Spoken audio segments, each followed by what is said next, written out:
नमस्कार, आप देख रहे हैं एक न्यूज 24 और मैं हूं स्वाति आपके साथ। बिहार के मुख्यमंत्री सम्राट चौधरी ने एक ही दिन में कई बड़े फैसलों और घोषणाओं से राजनीतिक और प्रशासनिक हलकों में हलचल बढ़ा दी है। उन्होंने राज्य में टोल टैक्स को लेकर फैल रही चर्चाओं पर स्थिति साफ की। एनडीए के सभी सहयोगी दलों की अहम बैठक बुलाई और मांस फैक्ट्रियों को लेकर भी जिला प्रशासन को सख्त निर्देश दिए। इन तीनों फैसलों को बिहार सरकार की प्रशासनिक और राजनीतिक रणनीति से जोड़कर देखा जा रहा है। सबसे पहले बात टोल टैक्स की।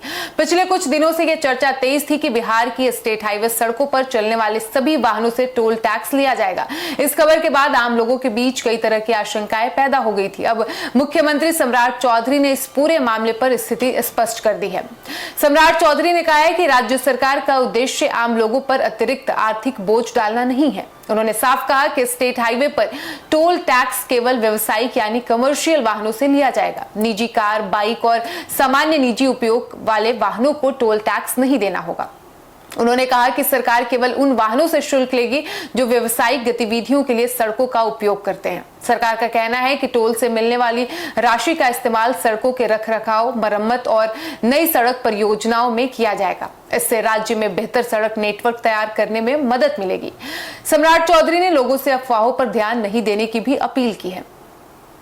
वहीं इधर बिहार विधानसभा उपचुनाव की तैयारियों के बीच सम्राट चौधरी ने एनडीए के 5 सहयोगी दलों की एक अहम बैठक भी बुलाई है। इस बैठक में भारतीय जनता पार्टी, जनता दल यूनाइटेड, लोक जनशक्ति पार्टी रामविलास, हिंदुस्तानी अवाम मोर्चा और राष्ट्रीय लोक मोर्चा के सभी जिला अध्यक्ष शामिल होंगे। बैठक आगामी 10 जुलाई को होगी और इस बैठक में पूर्व मुख्यमंत्री और जदयू के राष्ट्रीय अध्यक्ष नीतीश कुमार भी शामिल होंगे।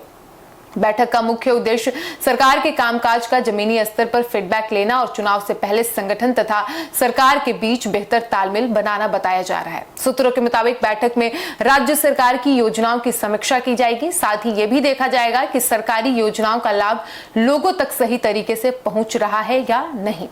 एनडीए के सभी सहयोगी दल अपने अपने क्षेत्रों से मिले सुझाव और शिकायतें भी बैठक में रखेंगे।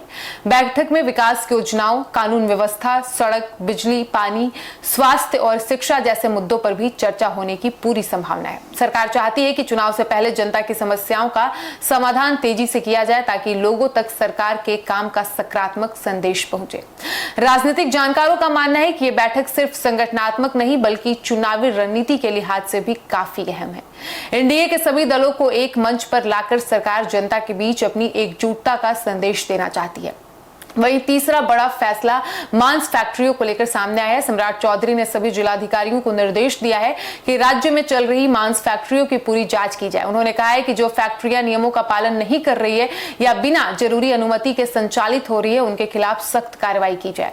उन्होंने अधिकारियों को यह भी निर्देश दिया है कि पर्यावरण, स्वच्छता और सरकारी नियमों का पूरी तरह पालन सुनिश्चित कराया जाए। यदि किसी फैक्ट्री में अनियमितता पाई जाती है तो उसके खिलाफ कानून के अनुसार कार्रवाई की जाएगी। हालांकि सरकार ने यह तय नहीं किया है कि बिहार की सभी मांस फैक्ट्रियां बंद कर दी जाएगी। सरकार का जोर केवल अवैध और नियमों का उल्लंघन करने वाली इकाइयों पर कार्रवाई करने पर है। सम्राट चौधरी ने कहा कि कानून सभी के लिए बराबर है और किसी को भी नियमों से ऊपर नहीं माना जाएगा। प्रशासन को निष्पक्ष कार्रवाई करने के निर्देश दिए गए हैं ताकि किसी तरह की अवैध गतिविधि पर रोक लगाई जा सके।